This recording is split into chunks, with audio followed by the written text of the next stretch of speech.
Okay, so I just wanted to go over a few different topics. Sometimes you'll see me on a couple videos in the past where I talk about giving myself something to read. Basically what that means is charting, essentially, and how I chart allows me to see where the market is headed, what resistance, what demand, all those different zones, range rotations, things like that. I trade NQ, and it does that a lot since it's got quite a big range that it can trade. Its average daily traded range can be pretty wide, almost 300 points on a trend day, 150 points on a chop day. Just depends what kind of market conditions there are.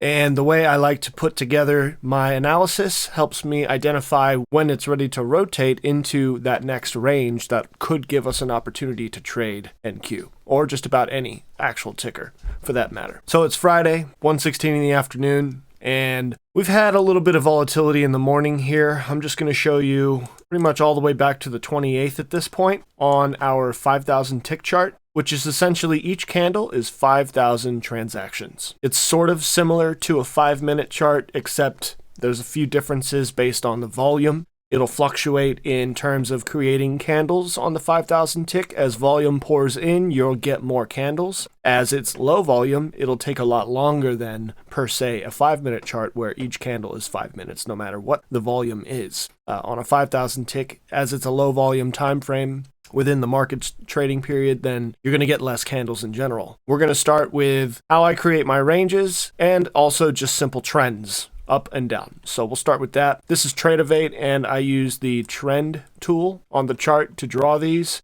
The best way I like to draw channels and trends is to use the midline of the channel or trend. That helps me identify exactly where the pivot points in between the actual trend would be. And that also helps with my OCD, basically just making sure that it looks good. Highs and lows are touching each side of the channel, and we get exactly what we're looking for. So with Tradovate, it's kind of different than NinjaTrader or TradingView. They give you 3 nodes here. The actual end of the channel in the middle there on the end, they give you a width modifier, and then the actual end point, which is right in the middle there that I am moving. I'm going to move that all the way to the end, stop it there, come up and modify the width. So at this point we can kind of see that we're not actually lined up. We want to see this high and this high touch. And as we're going in this downtrend, as we make new lows, this low should touch the bottom end of the channel. The next low probably won't, but as you see here, we get down very far on the low end of this trend, and that should touch the bottom of the channel as well. So we're going to work on this. Now that we have these two lined up nicely, we know that this is the nature of the trend. And now we can line up the midline and the low and widen it. And you can see here we're still not getting touches, but we're also seeing that this low is likely not as dynamic of a low as this one will be. So what we do here is identify that there is another point on the far side here, even before the first high, that we can use for this first low to touch the channel. This will create the range of the channel, and from there we can actually get more of a bit. From here we can get a better picture of the channel. So we're not getting too many lows here that are going to help with this pivot point out of the channel. So what we're looking for is price action within the channel, strong break outside of the channel, it moved to the right to test the top of that channel in a downtrend, but still outside of the channel, and then a move up, which I will draw a channel for that in a moment.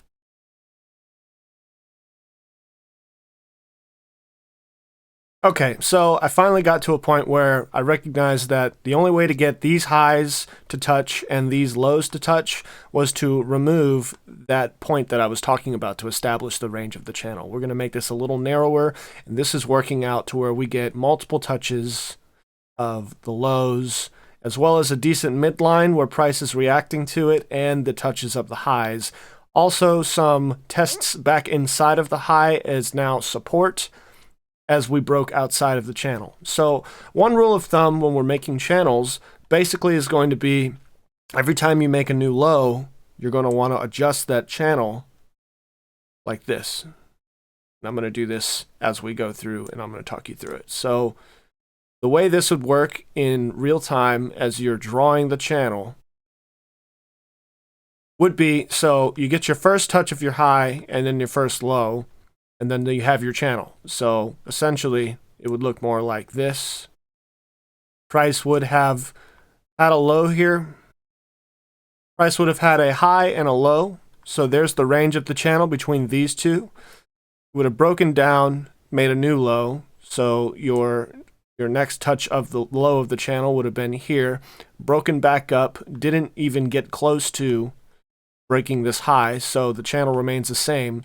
As you get a lower low, this is the next touch of the channel, so you can adjust that channel to have that low be inside of the channel.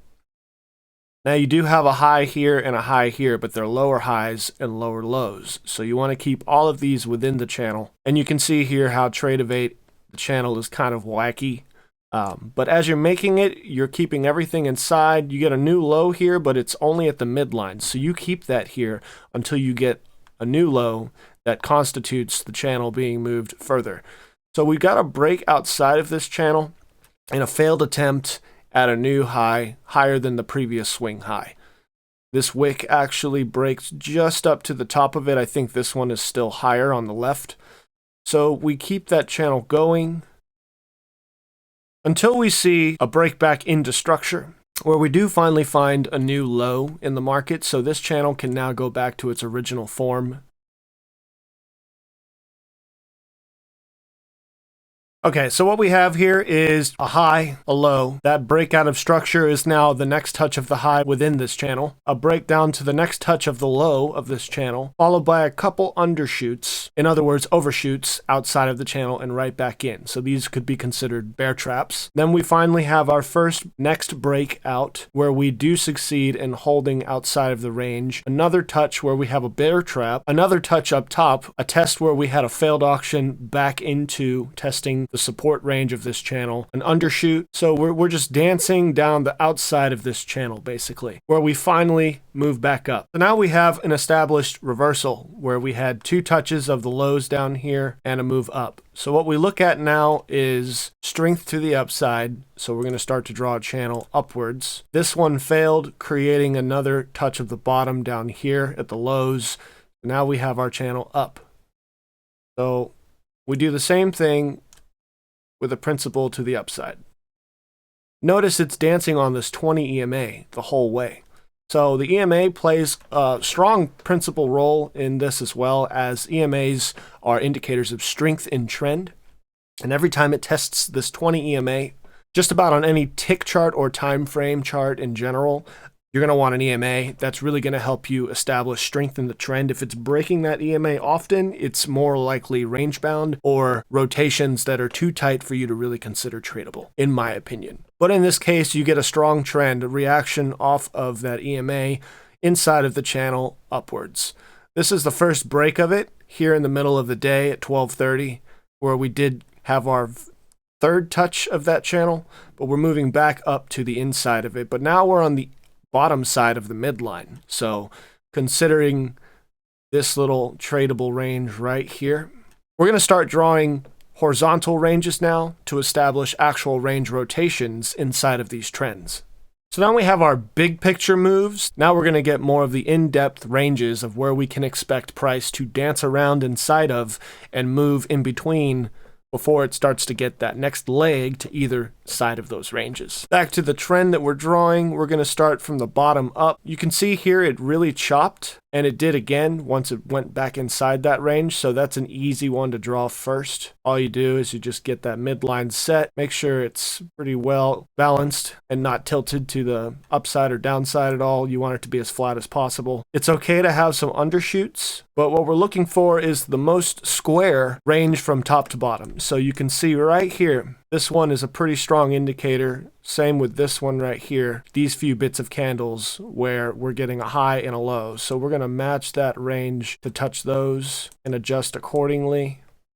And now you can see there are barely any undershoots at the bottom here where price failed to go lower. Those are considered traps for the bears back into range. Every time it touches that midline, it's reacting. Comes back down to the bottom of the channel. It's reacting to it. Midline reaction.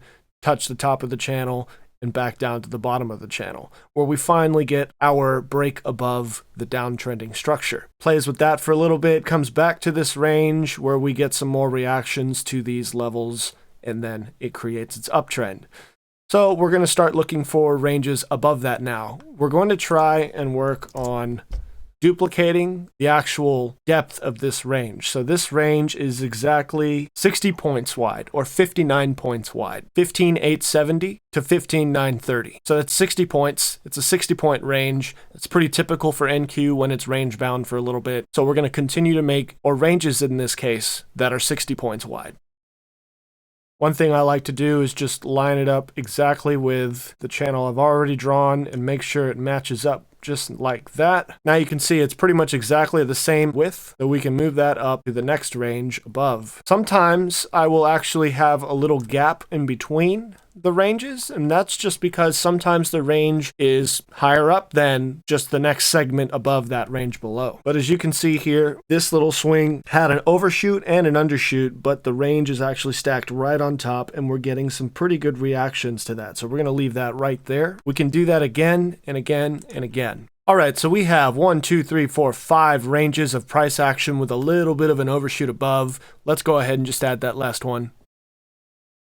Okay, so now we have 6 ranges of price action from highs to lows, and they're all playing very nicely. A lot of choppiness at the top of that 6th range. We can go ahead and reverse this and call this the first range, since this is the high to the low. So 1, 2, 3, 4, 5, 6 ranges of price action with plenty of reactions to every single part of each channel inside of this trending channel, and back up to the one that's currently being formed to the upside. My next point is, if you're doing this on a chart where you're trying to establish your levels for the day, best phrase I can recommend, look left. So if you drag your screen left and gather yourself up with the next bit of price action from the past, what we're looking at here is another week's worth of price action. All you have to do is drag your ranges to the left, and you'll see immediately how price reacts to those. Look at this high up here, touching the top of that range almost perfectly. If we drag this next range over, perfect reactions to this range below with the price action. And I'm going to go ahead and drag each range over now so that we can see the full picture.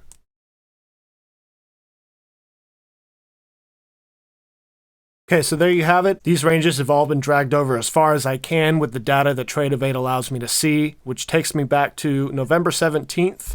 So roughly 2 weeks of data on this 5,000 tick chart, and as I drew the ranges for price action that was near the end of the current price that's in place, you can see that previous price action also respected these ranges rather perfectly. So you can see how drawing ranges and finding those nuanced levels and the actual dynamic of the ranges can help you spot trends and also spot price reaction points where you can then make your best trade plan in and out of the market's price action. And then again, you can see if we move this over from a 5,000 tick chart to a 5-minute chart, all of those ranges are still pretty respectful since price is price. However, with a 5-minute, a lot more of that price outside of where you drew them, because you can see how 5-minute charts take up more space than 5,000 tick charts, or just about any tick chart, because it's all based on volume. So you can see how the candles actually took longer to form with a 5-minute chart than they did with a 5,000 tick chart. I got all of that price action to fit in a 5,000 tick chart. So there's your actual difference between tick charts and time charts.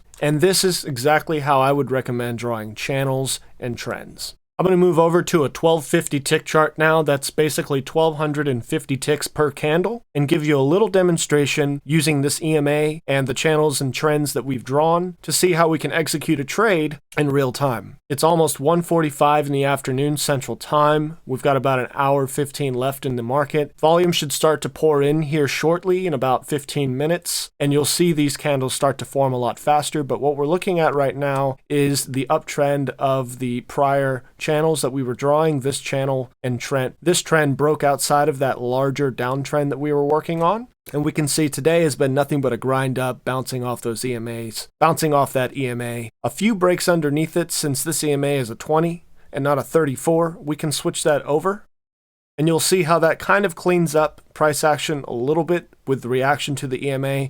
You're going to have to switch that EMA over a little bit every now and then just to manage reading exactly where price is reacting for the day. Sometimes it's tighter price action, sometimes it's wider. So right now we had a break under that 34 EMA, touching that channel for the third time, as I explained earlier in the video, and we are now dancing in a tight pattern above the 34 EMA.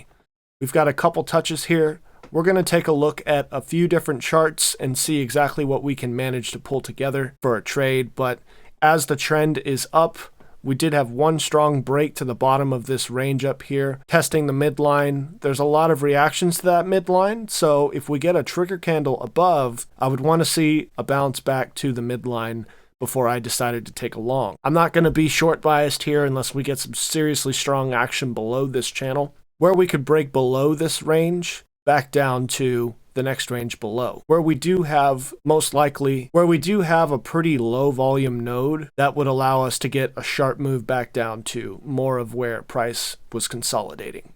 We can take a look at Bookmap for a minute, and we can look at the far right side and see that price is just going to stay here. We do have a few orders above at 16,100. Not too much below though, so the market is definitely moving towards those orders at the top there. But if we look back into the finer detailed Bookmap, the majority of the screen, you can see that we're basically pinned right here. There's no real fighting going on. It's fair price market. We do have CVD on the positive side. That is cumulative volume delta. So there are more buyers than there are sellers hitting the market buying the bid. So there are more bulls in the market buying above the ask or hitting market orders than there are bears. That doesn't necessarily mean that price is going to move up, but in this instance, I think it has more to do with the 16,100 orders. There's about 131 of them above, and that's why price is moving towards that, because those orders above the auction are going to act as a magnet for the market, because market wants to go towards liquidity. I'm going to put Bookmap up on the screen next to our chart so that we can navigate the market as price moves towards the orders that are popping up on the order book.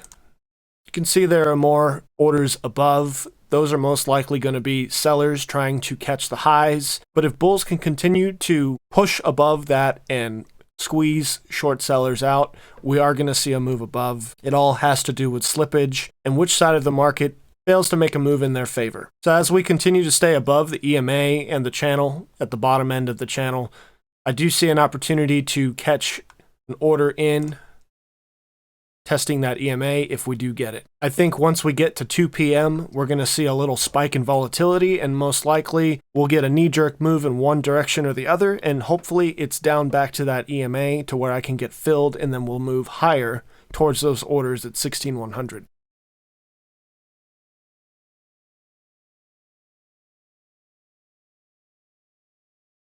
As we're waiting for our order to get filled, I wanted to point something out that I missed creating this uptrending channel, is that I could have started making this channel with the touch outside of the downtrend. That way we can see that there is actually already a break outside of structure to the bottom of this range where we are now breaking back up. If we don't make a new high from 16,048, then that would be considered our first entry short. You can see at the bottom here, there was a touch and a test of the channel, whereas the first one was broken back inside of the downtrending channel. Here we break up, touch it, and succeed in staying above it. Therefore, as we make our first high, this would be our first touch of the low and the high of the channel. From there, we can start to have multiple touches of the lows as we work through the high of the channel. We've got to maintain this angle of the channel until we see a break higher to have a touch of that, or at least multiple touches of the midline. What we're getting here is selling the rips, breaking back down to the EMA, another rip that they're selling, finally a touch and an undershoot of the channel, a rip back up to the midline, a sell, and then another rip where we finally sold pretty strongly off to the bottom of this horizontal range. We're now running the price back up, testing a previous swing high. This would actually change my trade plan and consider a short. You can see how changing your channel and allowing these ranges to actually show you the true nature of price action can change your bias from a long bias to a short bias. Now, I will say that the orders above at 16,100 are definitely still in effect and do play a factor in this. However, there is a strategy where once you've got your high for the day, you break the structure of a channel, you touch the midline, and price moves back up and doesn't make a new high. That's a sign of weakness, and they're most likely going to sell that rip back into the middle of the channel, if not rotate lower into another range. So what I'm going to do is I'm going to switch my bias here. I'm going to show you a test of that high that we failed to break above just now, where we got our first red candle. You can see on Bookmap, There's a lot of orders that started to hit the low end as well as the high end. That's because we're now at 2 p.m. and it's power hour. We're going to start to see a lot more orders show up on the order book. You can see broader orders at the top and low end around 1650 and 1615. 16050 and 16050 that are now going to keep volatility in the market. Moving back to Tradovate, you can see here that we are starting to fail to make new highs. I don't want to chase this short, however, I do want to see us at least touch 1630 to 1632 one more time. We move over to a 250 tick. There's a lot more detail in the price action. You can see how big this channel becomes, and you can see exactly where price reacted. So my order, as it starts to react to the 34 EMA again, my order is now pretty high up there in perspective to where it was on that larger tick chart. There's a lot of little low volume nodes inside of each, so you can see how there were legs in the market that traveled from one volume node to the next, and you can see that price is wicking once it gets there. You can also see that price is wicking off of the EMAs as it gets to these locations. All of this is confluence in price action, and you want to act accordingly when seeing these things rack up. This helps you execute your trade plan at critical levels in the market and gives you higher probability of profitability. I like to use a 250 tick chart to actually pinpoint my entries and then move back out to a 5K tick chart or a 5-minute chart and let the trade play out based on my target for taking profit on the trade or scaling out if I have multiple lots. When I'm on my smaller time frames or tick charts, I will also draw micro trends, which allows me to continue to track price even at those lower minuscule points of views. You can see how that level up there at the top around 16,030 was a perfect entry for a short. Price continues to move lower, but as you see, it is reacting to the EMA just a little bit. It might break lower at this point. If we look back at a 1250 tick chart, we might have to adjust our channel. Not too much though, but you can see here where it is moving right back to the midline of this horizontal range at the top here. I just moved my EMA back to a 21 EMA. 20 or 21, it really doesn't matter. That EMA in particular can be used as opposed to the 34. It really just depends on how wide or how tight price action is behaving. I have more of a scalper's approach to the market where if I change a few parameters here or there, or I draw up a different channel or a range and I move to a different time frame or a tick chart, my bias can change immediately based on what I'm seeing and what type of setup I see. And even at a 5-minute or a 5,000 tick, you're still seeing a very in-depth view. It's just a little bit more pulled back on the tick chart so that you're not dancing with your biases and staying confused. You're more or less getting the full picture and being able to stay in control of your emotions when you're trading and making these decisions. You can see on a 5,000 tick chart, the EMA moves down to where price is actually about to start to touch it. You can see how every time it does, other than the time where it shoots above or shoots below it as it currently is doing, it's actually going to give you an entry or an exit for your trade. So as we have this strong push lower, I am going to move back down to the 1250 tick where we can see it's finally broken out of that channel. Looking at Bookmap, you can see that orders are starting to fill back up to the bid side. What I want to see is a rejection of this push lower. Perhaps we get a test of this range down at 15,993. You have to take into consideration that 16,000, it's a square number and it's always going to keep price magnetized to it.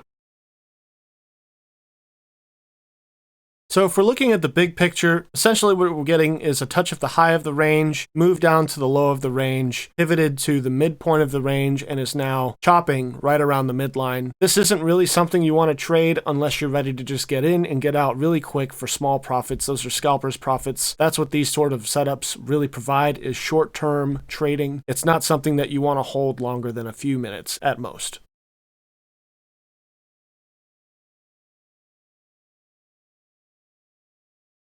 So here we're starting to get a failure at 16,030. I'm going to place an order right at 16,031.5 and see if price can go up and wick my order and come back down and break below the previous swing low right at 16,006. It looks like that was the wick already, but we're going to hold this order here just for a moment and see if we can't get a fill.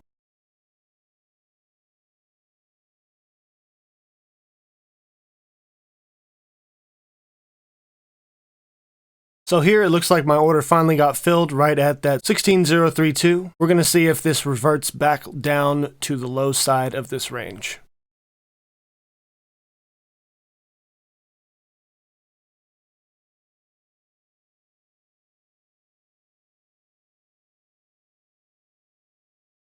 Here, I'm moving my stop down to break even on the trade, down to 16,030. If we run back up to there, it'll be a shame because I do have some good profits at this point. However, I want to have a break even trade, let the price action work out itself. We still want to maintain our target, and we're going to adjust the trend to fit this line in here now, since we did make a new high on this wick.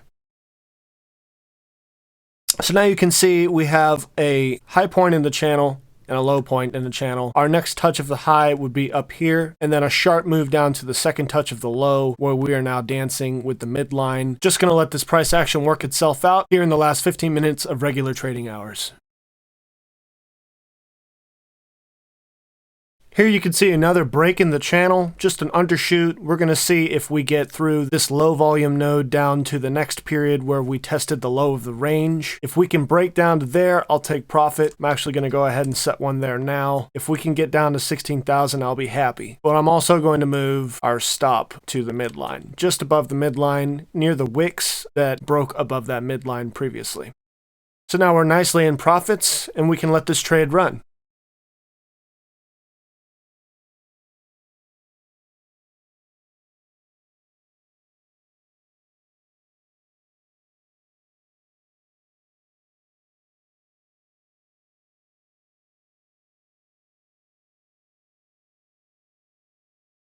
So as we get close to the close here, you can see that spike in volatility push price up really close to our stop. We're going to let this one go. No matter which way it goes, we're going to be in profits. You just want to take into consideration if you're ever trading a prop firm account that has a trailing drawdown in real time, like an intraday trailing drawdown, this would affect that drawdown since you didn't take profits at the peak of your trade. However, this is just a demo account. I just wanted to use this account to show y'all exactly what it is I do with ranges and channels, and the P&L doesn't necessarily matter. I am executing this as I would in a real live account, but today I just wanted to show you exactly how stops placed specifically in different areas above wicks can play in your favor for when price will jolt back in that direction and fail to hit that stop because it's above where the rest of the stops might be. Now that we see prices moving back down, we might get that final push lower towards 16,000. We're just going to hang out and let this price action work itself out. I'm actually going to move my stop down to just below these wicks now. I do think we're probably going to get stopped out as opposed to hit the take profit, but I'm going to let this one just play out as it is, and we will take it as a win. So it turns out that stop was actually another order to sell. That's my mistake. That would have stopped us out, but it looks like in order for me to do that now, I would just have to go back and let this price action play out more. It did hit our stop technically, but I just put the wrong order in. I actually added one contract to this. So my mistake. That's something you really have to pay attention to. You don't want to be adding a sell as a stop limit when you're in a short. You want to add a buy above and below as a stop and a take profit. That was my mistake. I just put the wrong order in. This is a demo account, as I said. It's not necessarily a big thing, but it's a good example of what you need to be paying attention to while you're in these trades.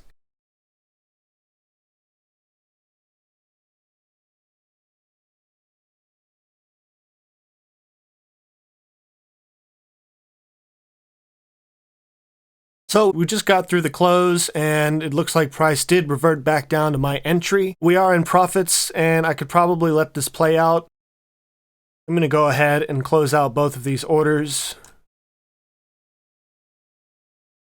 And that is essentially a good trade, even though we did go well above our stop. Matter of fact, even if we'd have left that stop at 16,040, it would have been really close. I didn't mean to put in that sell order to add a contract to the short. But all in all, if we'd have just left that stop where it was to begin with, we might have actually had a decent trade by the end of the day. Adding to that trade instead of taking profit on that trade was my mistake, as I said. I hope this video was helpful to you and helps you get better at navigating the markets and the fluctuations between ranges, especially when trading products like NQ. It's a very volatile asset, and you have to make sure that you're paying attention to each range that it's in and when it's going to find some movement in which direction so that you can best plan your trading plan around that. This is Bullish Bear with Capital Trades. Peace out.